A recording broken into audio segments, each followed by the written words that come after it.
And hello and welcome back to Lawsons Auctioneers. So next week, being a short week with Easter, we won't be filming, so we've got a lot to cover this week, including, Adam, your 21st century sale. It is, it's a massive sale we've got planned to go.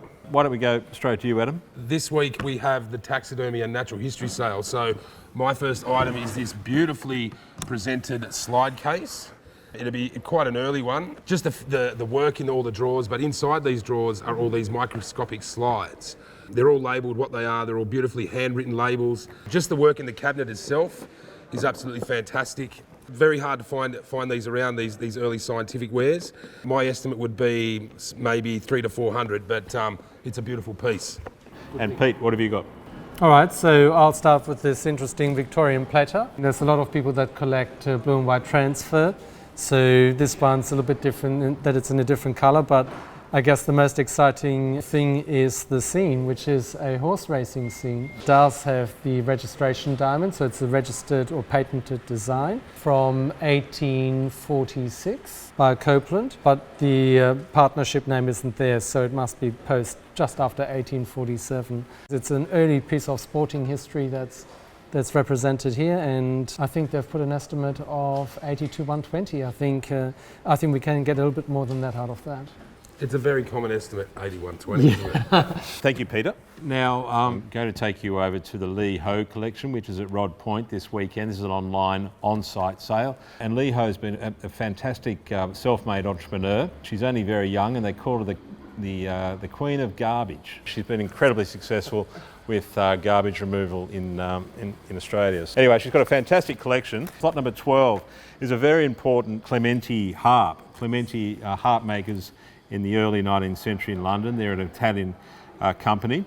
The only reference I can make to a similar item that sold, well, I think it was at Sotheby's for around about 8,000 sterling. Anyway, we've got a very a realistic estimate of around about 3 to 4 on that. I expect that to romp it in. The next lot I wanted to draw your attention to is lot number 68, and that's a 6-litre bottle of Hennessy cognac, which is actually signed by Maurice Hennessy himself. This is a very special edition. It's in a leather clad box, and it comes in its own wooden storage compartment. There are only 150 of them made, and you have to be invited by Hennessy to acquire one of these. Yeah, right. And we've got 8 to 12,000, I think, on that. Over to you, Adam. Okay, next one is, I'm going to go back into the natural history and taxidermy sale. I'm going to choose this handsome devil that's hanging up behind us here, this mounted bull's head. He speaks for himself. I know taxidermy is not for everyone, but he's a good-looking thing. This sort of gear is really good for barroom, man caves and stuff like that. But my estimate on that big boy would be maybe 12 to 1,500. I think he's well done. I think he's... Hey, there you go. Stakes are high, Pete. Over to you then. Finally, we should be mentioning food. I've got a Staub la cocotte, but I just wanted to draw your attention to the fact... Peter, if you're going to be... Of one stick or two. Righto, and thanks, Jackie. Continue on. Yeah, so I wanted to just simply draw your attention to the fact that we also sell new items. So it's not always about old decorative or unusual objects, but there's very handy items to be had as well. In this particular lot, 3 of these. Each of them apparently retails for about $400. And of course, Cabinet has done its usual best. For the 3, the estimate is 80 to 120. Surely they've got to get more than that. Yeah, of course, but that's what they do. Hey, it comes with the booklet and the box as well. So I'd say never used, definitely never used, still has the label inside. And how do you pronounce it? Well, the name is Staub and it's owned by a German company, but it's French made. Yeah, right. My next item will be this bike, and it's got a lovely cane basket up the front, and it's just been pulled out of a container this morning, hasn't it? Where's the container from? UK? It's from the UK somewhere, yeah. Fresh off the dock, so to speak. It's a great prop, this one, and I can imagine this outside a retail shop. I'm picking probably Newtown. Look great in the Southern Highlands outside of a restaurant or a cafe or what have you. But yeah, just a great little prop for a retailer. The thing I like about it, it's got the original early headlights. Yeah, which have been generated by the pedals. Yes, you could sell them individually and still get a good markup. And a good leather seat, original seat, so and the basket fits. Yes, what's the money? Let's say $250, $350. Oh, not even close, sir. More? Can I buy it now? Yeah, of course more. Yeah, good. Of course more. Okay. Like you pop that at the front of your shop, and people say, "I'm not sure what the shop's called, but it's that one with the bike out in the front." Yeah, that's it. Yeah. It's a draw card. Yeah, make the money. Okay, so that's my my item. Over to you, Pete. Well, my last item is a very funky nickel-plated Art Deco radiator, which was described as beehive, but to me it looks more like a car grill. That's the first thing that came to my mind. Those heaters, those HMV heaters, are called the beehive heaters. Are they? That's what they're called. Yeah. Right. Quite collectible. I love the fan forced action, just to bring it back to cooking. An estimate, 150, 200. Yes. Okay. I think that's very worthwhile. I wouldn't be leaving the home with that turned on. It's a 240 volt, right? Yes, I'd say so, yes.